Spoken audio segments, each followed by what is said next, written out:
Welcome back to Finn vs. History. As ever, I'm joined by my brother, Horatio Gould. My friend, very good. This is the second part in an epic series about Muammar Gaddafi. The man himself. Fashion icon. Gachiki, as Horatio started calling it, Muammar Gachiki. We're entering his cheeky era, would you say? Yeah, this is cheeky boy. He's a cheeky boy, cheeky girl. I am the cheeky boy. You are the cheeky boy.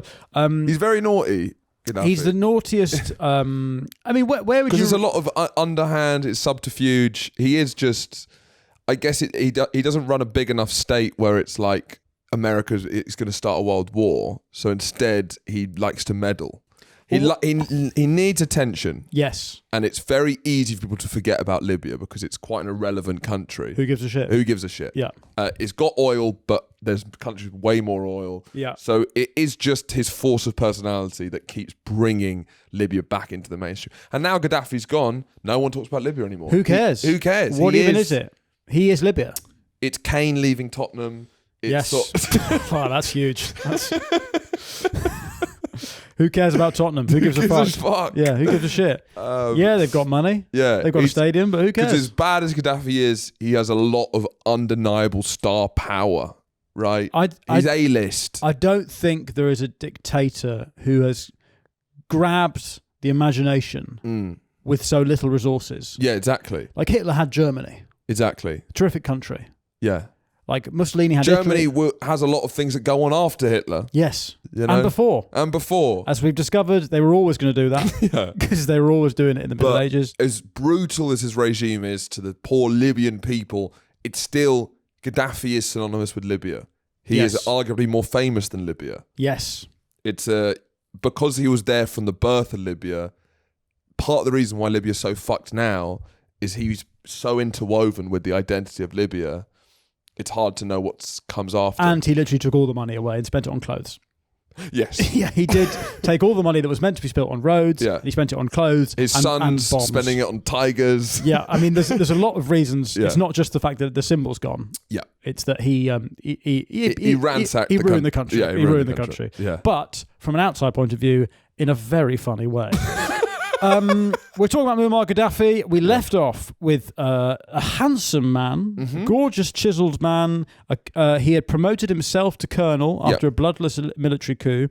This is he calls himself Colonel Gaddafi. He renationalizes oil. He builds houses, female education. It's Blair of the North. Blair 97 to 01. He's building houses. Yes. Sure start. Yes. What could possibly go wrong? If the CIA assassinated Gaddafi, people will be wearing him on T-shirts. Yes. His students would have him in the room. Because I do think with any of these revolutionaries, it is a blessing to be a martyr. Yes. Che Guevara, he's a hero because he was killed. I bet if Che Guevara got in power for 40 years, he would have been dodgy plastic surgery. Fidel Castro. If you kill them early, they become... Bill Hicks. Yeah, Bill Hicks. Yeah. Judged off 2 hours of material. Yeah, brilliant. What a revolutionary comedian, really. In that he wasn't very funny. Imagine Bill Hicks. Everyone's like, I just wish Bill Hicks would be here today. What would he have to say about nowadays? I'll tell you what he'd have to say. Yeah. Bloody woke's ruined comedy. Yeah. He would just be like any fucking comic now on the podcast. Yeah, he'd be Joe Rogan. I know exactly what. He'd be exactly the same. I was stopped in the street by a white guy who'd lived in Japan for 20 years, seemingly. So he had like he was English, but he had this weird half Japanese accent. It was odd. They were taking photos of me for a Japanese street mag. What? You know? So it was just like, I guess it was just like going around the streets of London. Yeah. Taking photos of people. Or the most British man I can find. Yeah, exactly. Yeah, exactly. For them, it's wow, Harry Potter. Yeah. And he asked what I did for a living. I said comedian. And he was like, I love Bill Hicks, man. And he said, people need to be more political.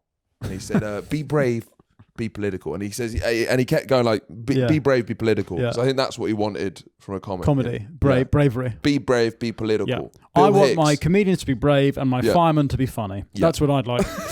Look at that hilarious house fire. Could you put us out in the most funny way possible with a clown cart? Could you just squirt a clown flower out your nose? So Gaddafi has taken power. He's doing a lot of good things. He's giving women education. Some of them aren't good. He's educating women. He's teaching them how to drive. Nobody's perfect. one of the first instances the international community gets a sense this man is deranged is when he gives women an education. This guy's an upstart. Your first warning, Gaddafi. Okay, one strike. So Gaddafi starts his foreign policy quite quickly. Starts to get quite fruity. He's always asking his mates in Tunisia and Egypt if they want to join his gang. Come on, please, let's be one country. And who's going to be in charge of that? Me, my friends, please. What do you mean?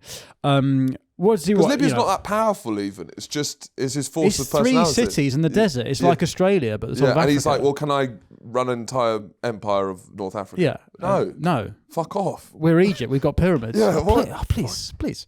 So he's like, listen, we like falafel. We like fattoush. We don't like wearing pants. We smell amazing. We wash our bums. We wear dressing gowns. Let's all be one country. Yeah. And everyone else is like, fuck off, you're mental. Yeah. Which is fair. They eat camel, do they? Couscous and camel. Couscous and camel, please. I'll take the couscous and camel, please. One couscous and camel. I reckon that calf down the road may do camel. Camel meat typically tastes like a combination of lean beef and lamb. Gamey flavour. Tough and dry. Yeah, it's desert. It's sort of, it's borderline I'm a celebrity to push like a trial stuff, isn't it? Yeah. Oh, Charlie. Charlie. That's a man pulling apart a camel hump with some black gloves. Thank you, but Charlie. like he's like Salt Bay. He's like Camel Bay. Anyway, Gaddafi is soaring high on a popularity because he's doing lots of stuff. He's handsome. Great jawline. Lovely jawline. So at this point, 72? Yeah. He must be 30? Yeah, he's 30 years old.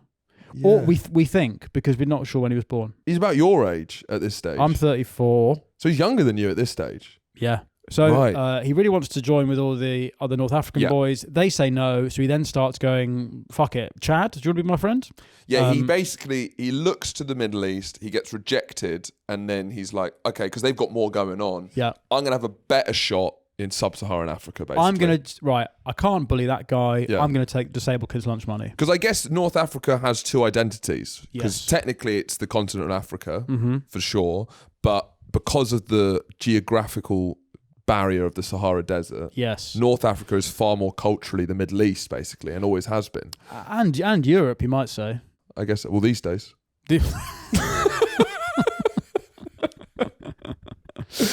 Every single time there's any sort of video from India or the Middle East, there's someone in the comments saying, is this Birmingham? Have you not seen the AI? Is this Birmingham? Have you not seen the AI videos? Just a normal day in Birmingham. So I get these videos. On TikTok where it's like you're waking up on the Titanic in 1912. Right? The AI. But have you seen the ones where they're like, it's London in 2130? The streets are covered in shit, and it's just Indian people in flags, tuk-tuks. people in tuk-tuks, and the soundtrack is just.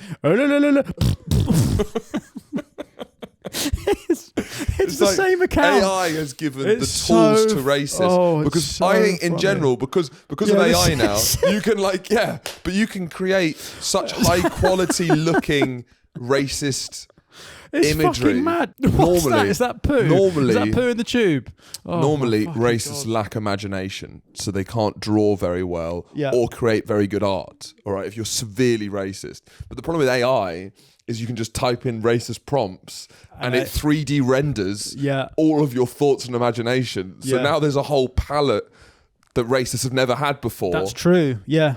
Where they can just sort of they can come in the game of making building new worlds of racism. The only thing I'm slightly hesitant about is that in the Renaissance episodes we discovered that I can't draw. And now feel and me saying it doesn't fucking surprise me. No, it feels quite backed into a corner then. Anyway, what were we talking about? Oh, North Africa. Yeah, it's a strange place. It's he looks down. Now it's Pan-Africanism. So he's dropping the Arab robes and he's now doing leopard prints. He's wearing I don't know what these hats are, but he's looking a lot more. Yeah, he's less into the fatigues. I mean, maybe that's a bit slightly later on. I think it's probably towards the back end of the 70s.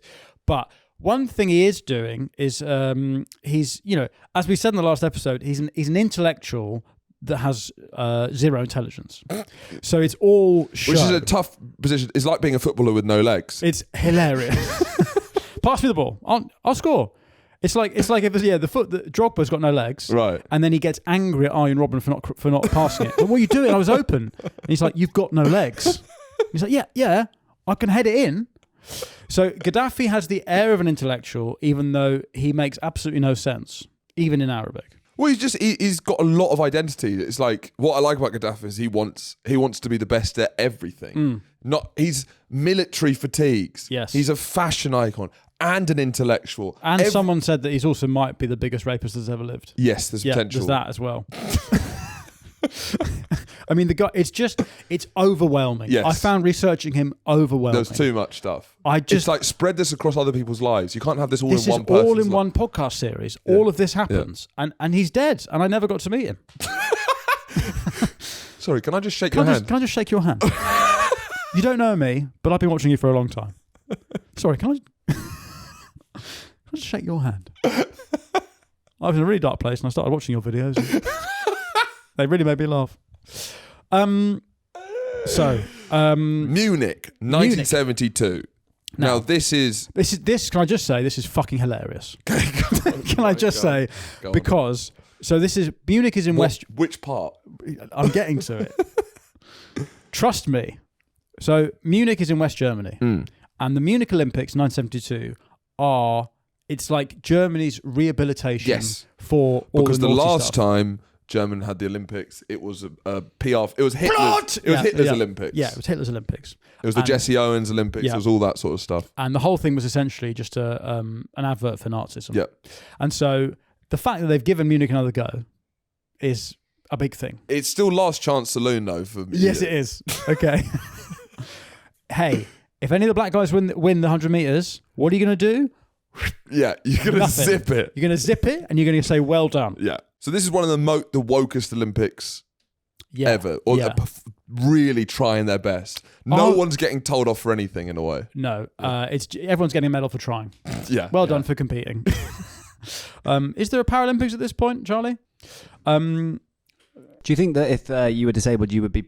How easy is it to become a Paralympian? It's a good question. It's a very good question. Because you look at Paralympics, and I guess Olympics, it always feels like the top, and it's like, I can never achieve that level of human physical. If it's just the no-hand archery, how many of them are there? I thought you were going to say, you see the Michael Phelps, you think, there's no way I can do that. He's superhuman. And then you see Tanny Gray-Thompson, you think, I can do that. Well, if I'm not disabled, I probably have a good chance. Yeah, I think that, there are a lot of war veterans in the Paralympics. Yeah, so they're probably... A disabled war veteran would be better than a disabled podcaster. 100%. It feels like where this conversation is going is, could 100 disabled war veterans take on a gorilla? Right. Is it 100 or 1,000? It's 100. I think they could. 100 disabled war veterans. Depends how they're disabled. One gorilla. Is it full-bodied? It's a range. Well, yeah. I mean, if they're all Stephen Hawking's, then that's just... The gorilla's just working his way through methodically, right? No, you'd like to think they could hatch a plan quite quickly and at least sort of trick him. What, you destroy him with truth and logic? Yes. Gorilla destroyed by 100 Stephen Hawkings. Just briefly, because I find the gorilla, 100 people versus the gorilla debate really annoying, and it's basically a lot of people trying to just do basic podcasting. It's sort of like Cards Against Humanity podcasting, where it's like people have nothing else to talk about. Yeah. But briefly on it, obviously the people would win. Yeah. 30 people versus gorilla, that's tight. Yeah. People just have no concept of what 100 people is. Or a gorilla. Yeah. And it's like the size tours I'm doing, I know exactly what 100 people is. The tours I'm doing, I know exactly what a gorilla is. I'm playing some weird venues. I'm just flying outside. Anyone want to come in? Yeah. No? I think 100 people would batter a gorilla. Yeah. I don't know how it's become this like tight thing. What do you think, Charlie? I think maybe not. I think maybe the gorilla would win because it would 100 people. It would be like Sauron. Do you know that clip of Sauron? Yeah, it would be like that. When you say clip, as if it's like. I mean, for all we are now just having a full-on debate about whether 100 men could take on a gorilla. I think the gorilla would be. You'd have to have 3 people on it at once to actually get it down. You still got another 97 people to work with. I don't know. I think you'd be surprised. Gorillas are unbelievably strong, but 100 grown people. But what sort of people? Is it like men or like kids? It'd be men. It's men. 100 kids versus a gorilla. Now that's something else. Because they won't be able to organise. But 100 full-grown men. That's a fucking party. Just the weight. Get 30 of them. And then you're just 30 people have to run on the gorilla. And then you've just got reserves. The gorilla will tire out. There's so many people, 100. Yeah. It's a lot of people. Yeah, I don't know. What do you think? A gorilla would not kill 100 people. I think it could. Do you think? Because in this problem, are the people armed? No. Yeah, I do think a gorilla could clean through 100 people. Because what, you got one on its back and it's like gouging its eyes out? Because also, out of 100 people, a good 20% of them are going to be like, "Oh, don't hurt the gorilla. Oh, it's just a gorilla." Then now we're bringing in different. Yeah, I guess if. But that's what I mean. Is if it's a sample size of the population, you're going to have. You're going to have. Five of them are going to be vegan, so they're like, I'm not fighting. Then, Right, okay. I guess if it's a cross-section of 20 of them are going to eat meat, they're going to be like, "Don't kill that, it's a fly. What's it ever done?" Right, so they're out. Right. Then some of them are going to be old. Yeah. Some of them are going to, maybe one of them is going to be attracted to the gorilla. What's he doing? Do you know what I mean? I'd say 1 out of every 100 person is like, has at least thought about fucking a gorilla. Do you know what I mean? I think the only way that the men would win is if they all fucked it, truly laid down their lives. If they were like, I will die here. Possibly, 30 of them are dying. But I'm doing it for the cause. But if you go in half-hearted, I think you get. I don't think the cause is strong enough. The cause is survival of the human race, I guess. I think the only way is if four angles you get the gorilla from, and let's just break it into 4 loads of 20 in reserve. 20 people at the same time from every angle. You all run at the gorilla. The weight of that many people, the gorilla is getting fucked. Do you know what you've just done? You've just said the men should form the horns of the bull formation. Yeah, the Zulus use 100%. Yeah, because the numbers. Yeah. Unless he Rorke's drifts it. That's what I mean. The gorilla could Rorke's drift it. Guys, we've got to get back. We haven't even. 1972, it's the Munich Olympics. And this is Germany's rehabilitation into the world after they've been very naughty for a number of years. You promised to behave yourself. Okay, we trust you again, but if there's any funny business at all, you're back out. Yeah. A Palestinian militant group called Black September break into the Olympic Village and they kill 2 Israeli team. They storm in and they go to the Israeli, like one of the guys, and go, "Hey, where are all the Israeli athletes?" And he cleverly goes, "Well, they're all around there," and he sends them to the Israeli wrestling team. Because he thinks the big boys. The big boys will get these guys. Doesn't work. No. 2 of the Israeli athletes die, are shot there, and then it's kind of mad. The whole thing plays out on global TV. Well, it's the beginning of the 24-hour news cycle, I believe. I guess it is, yeah. And because I watched there's a film called September or something, whatever. It's just come out and it's just about that whole thing and basically about the newsroom. Right. Because it was the first time that people were just tuning in because it was a live crisis like that, and it changed news forever. Basically, really. The Palestinian terrorists, they get the Israeli hostages and they order a aircraft out of. They order a kebab. They get on Deliveroo and they go, right. What do you want falafel? What are you having? Is there anywhere that does kosher around here? No, they order a big plane to take them out. They ask for they get a helicopter to an airport. But they want what do they want? To free the hostages, what are they demanding? Prisoner swap, is it not? Something like that. Yes, it's prisoner swap, and the Israelis say they do not negotiate with terrorists. That's it. The Israelis just go blanket no. Yeah, because they've got the firmest defense of anyone. Yeah, they really are. Yeah, it's they want prisoner swap. So they want the release of Palestinians and non-Arabs held captive in Israel, as well as Meinhof, who. Is that from the Baader-Meinhof group? Ulrike Marie Meinhof was a German left-wing militant journalist. Yeah, Red Army faction. So there were some terrorists released. Israel says no. The Germans, this is what's funny about it. Because the Germans are now trying their best, because it's a disaster for them. Absolute disaster. Yeah. They're like, this is the Olympics, and somehow Jews are being murdered in Germany. For fuck's sake. This is exactly what we didn't want to happen. Blood!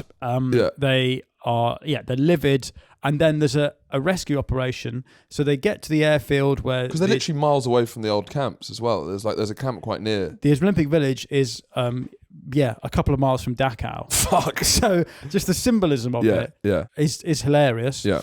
The terrorists, Black September, they get the hostages to the airfield.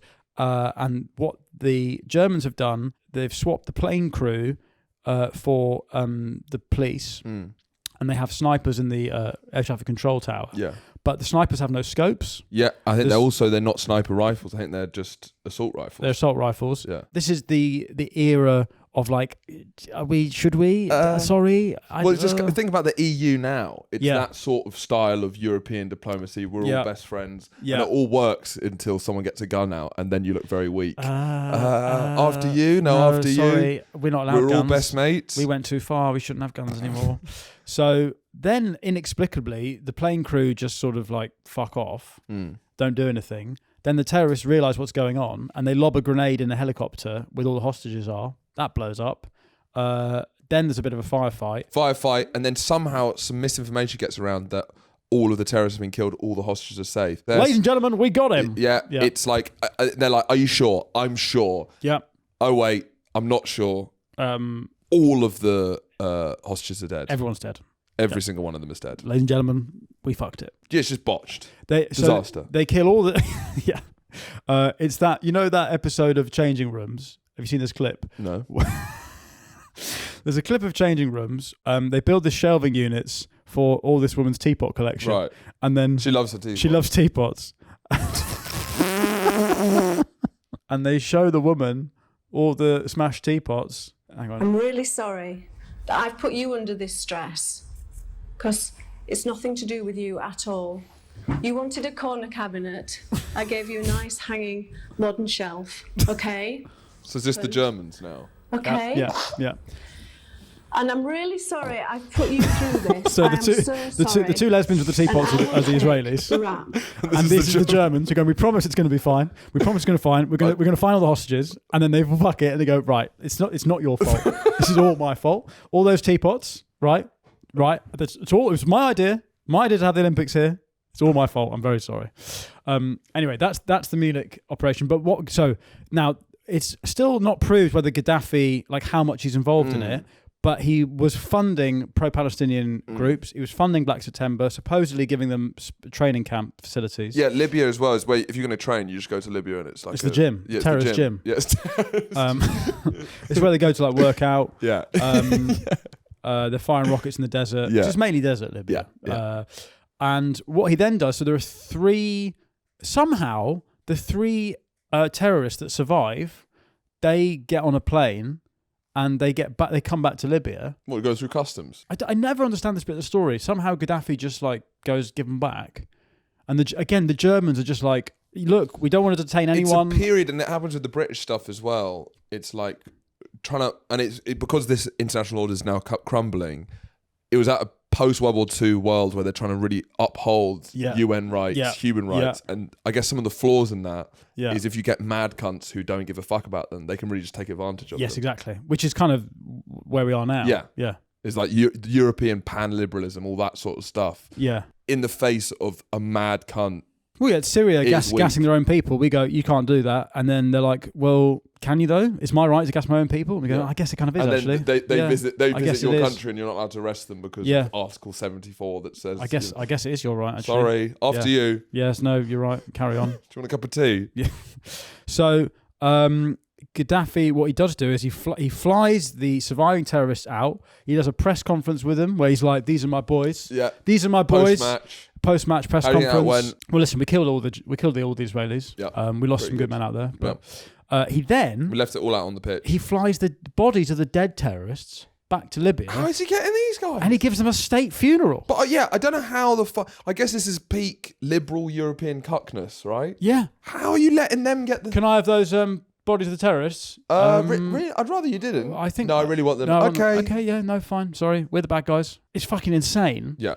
And I suppose this is the start. Because he wants to be seen as a great leader of the Arab world, right? And the best way to do that is be anti-Israel. Well, he wants to be... He's anti the West. He wants to be the anti the West figurehead. Mm-hmm. This is the start of because Gaddafi. Also the thing with Gaddafi, as we said before, because he has 4 decades in power, Yeah. he outstays all of these dictators we talk about. Yeah. They're all within his story. He lasts so long. Yeah. Like the Iranian Revolution, that's still like 8 years away. Yeah. So all of this stuff is kind of proto that anyway. So speaking of dictators that are around at the same time, he goes to China and he visits Mao and he's like, that little red book you've got, I like that. Yeah. I should have a little book. Yeah. So in 1975, Gaddafi publishes the Green Book and he thinks everyone's going to have a copy. They're going to teach it in schools. I guess he's like a Lenin. He sees himself, because there's still a bit of socialism, revolutionary language. He sees himself, as we've said, as an intellectual, even though he can't read or write. Look, there's this photo here That's a picture book because he can't read. Yeah, he's got flaps. I mean, he doesn't look very smart reading that, actually. That's a bad photo. No, he doesn't look he's the thickest author there's ever been. So we should get some quotes up because this is his version of the Red Book. This is Gaddafi, the political theorist who doesn't know what the word political or theory means. Don't type in his favourite. We know it's green. Obviously. Is that why he's named his book The Green Book? Yes. No, it's because the colour of the Arab colour is green. Is it? Yeah, it's a holy colour. The Islamic flag, it's green. Oh yeah, right. I don't know if it's this point, but he changes the Libyan flag to just a block green. But I think that's later. So this is him on women. So he covers a lot of stuff. It's Bailey rambling. Yeah. Yeah. Women are females and men are males, according to the gynecologists. Women come on. Gynecologists. Women menstruate every month. This means that she suffers from bleeding and monthly sickness. Right? I don't know if we needed Gaddafi to tell us that. Gaddafi's hot take on women. On democracy, representation is a false solution to the problem of democracy. Parliament is a misrepresentation of the people, and parliamentary systems are a sham. On sport is the activity of the masses. It should not be the activity of the few trained individuals. Sport is like prayer, and it should be practiced by all. So sports for all. Okay, that's interesting. Who's saying sports for the few? Yeah. Who's saying that? Do you want to take the one on love? Love is a natural phenomenon. All people fall in love, fall out of love, love passionately, love coldly, or do not love at all. Some people are in love and some people aren't in love. Are you saying anything at all there? On music. Music is a natural phenomenon like eating and drinking. Birds sing, so do humans. Poetry. On housework. The house is a basic need of both the individual and the family, and therefore it should not be owned by others. So everyone needs a house. Right. This guy's a political genius. Yeah. On children are an inseparable part of the mother, and they should be raised by the mother. Boarding schools are artificial nests. Okay, so he's anti-boarding school. Yep. You should stay Clothes. home. What does Gaddafi think about clothes? Clothes are the first line of defense against climate. They are also a disguise or ornament and are an expression of social status. This is what's so funny. But it's sort of like AI overview, is it not? No, it's the way he's writing this. He has literally just learned what these things are, and he's writing a book as if he's like Sartre. My thoughts on clothing. The clothes are what a man wears when he goes outside to stop the rain from making his skin wet. When it is colder, wear more clothes. More clothes. Is he writing this down, or has he got someone who's dictating? I don't think he can write or read. Freedom of expression is the right of every natural person, even if he chooses to behave irrationally to express his insanity. Well, I mean, that's the beginning of actually something, a kernel of an ideology. A kernel of a Gaddafi. Yeah. Yeah. But that's also... You're starting to get a sense that he's aware how fucking nuts he is. That basically, it's a freedom thing, basically being able to act as mad as you want. Yeah. And this leads into what he does in 1977, right? Which is where, there are people starting to get a bit tired of the revolution. Bear in mind... The oil money is no longer being used for infrastructure projects. It's now starting to be fund terrorism. And his personal But lifestyle. also, bear in mind, when he comes into power in the army fatigues, everyone is waiting for him to get out of the way and for a prime minister to come in. And it slowly becomes apparent that he's just staying and he's the boss man. Yes, yeah. So people are getting a bit tired. He had formed a thing called a Revolutionary Council. Then in 1977, he disbands the Libyan Arab Republic that he had founded, and he invents a word called the Jamahiriya. And which is, they say there's not really a direct translation, but it's basically Libya does not exist. I am now the president of. Let's call it. And that's not even racist. That's what he's saying in his own language. It goes Tunisia. It's not Algeria. saying it all bloody sounds like that. He literally is saying. Blah, blah, blah, blah. Well, if it sounds like that, then that's what we'll call it. Well, Ooga Booga land, yeah, fuck it. I'm the president of blah, blah, blah, blah, blah. You've got Tunisia, you've got Algeria, then you've got blah, blah, blah, and then you've got Egypt. That's the North African coast.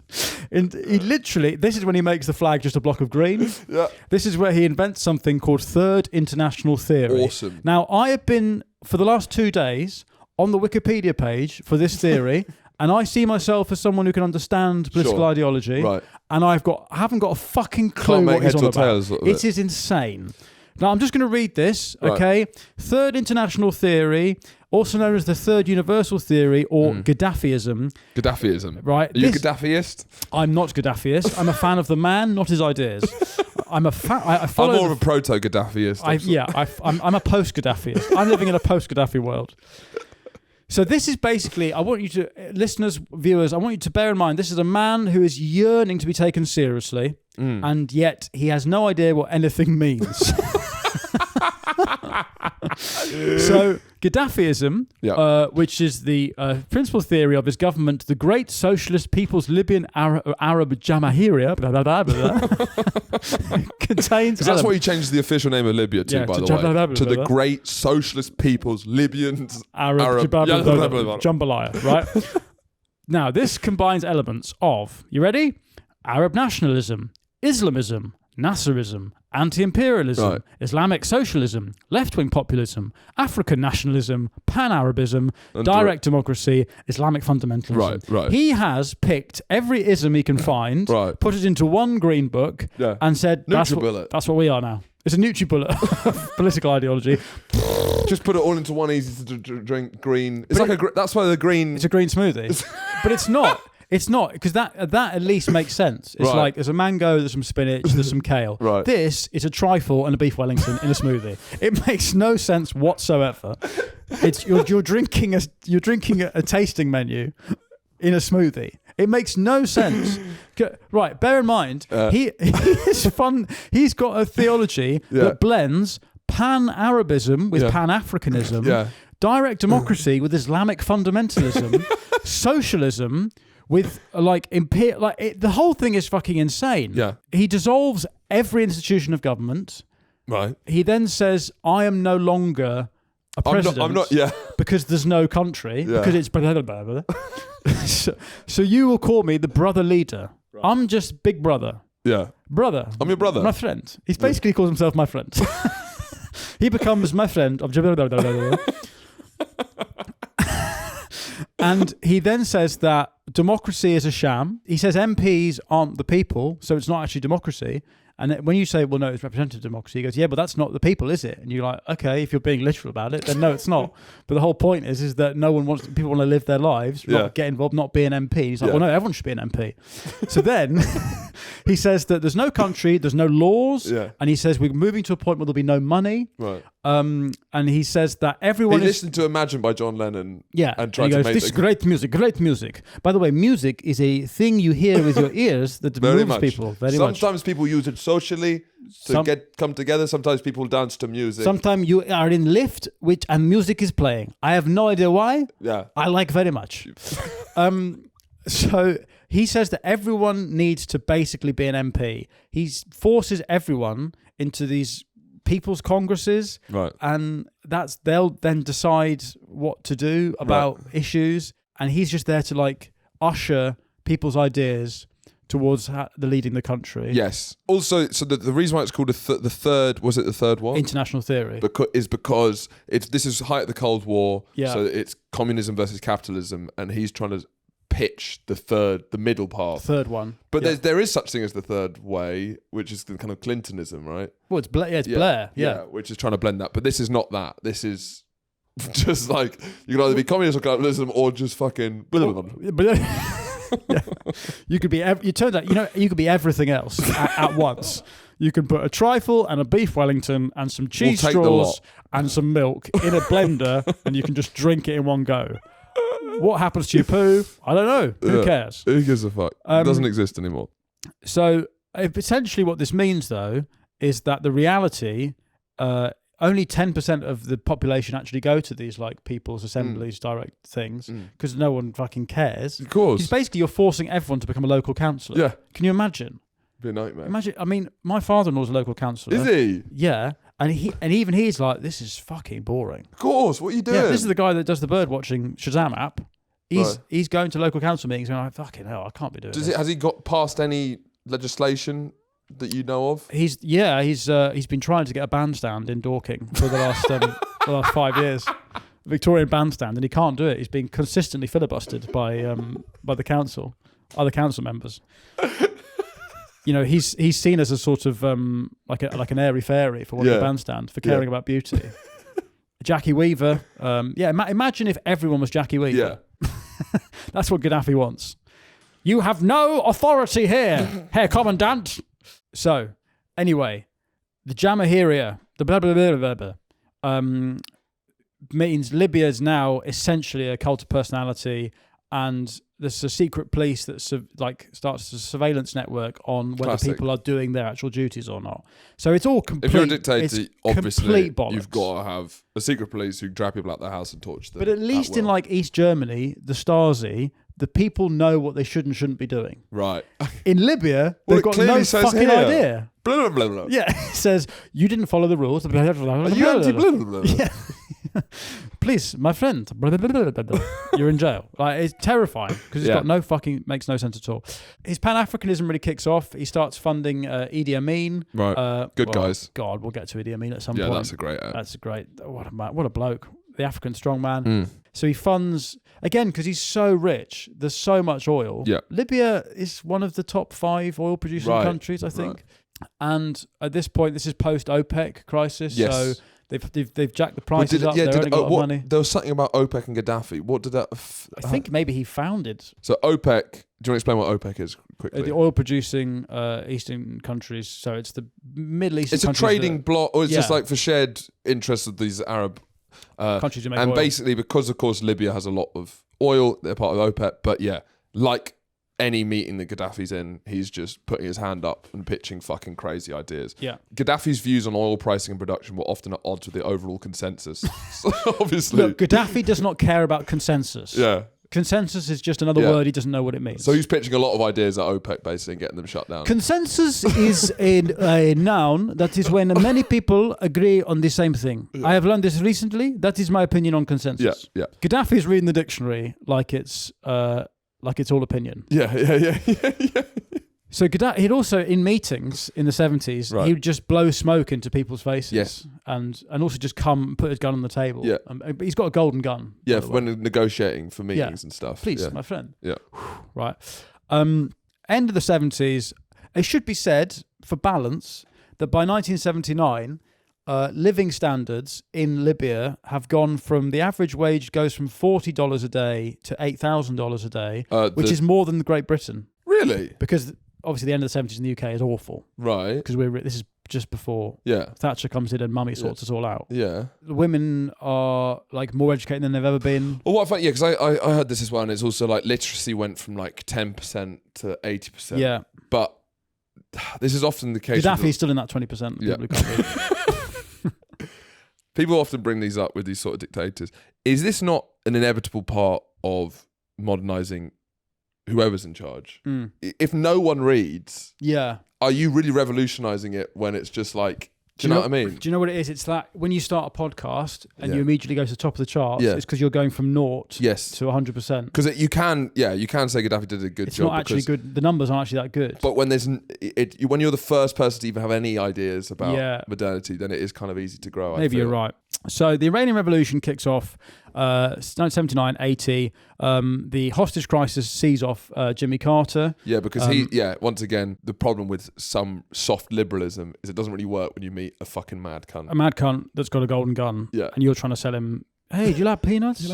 I got some peanuts. Yeah. So Reagan comes in 81. And at this point, this is where Gaddafi is starting to become a sort of international pariah. Reagan comes in promising strength.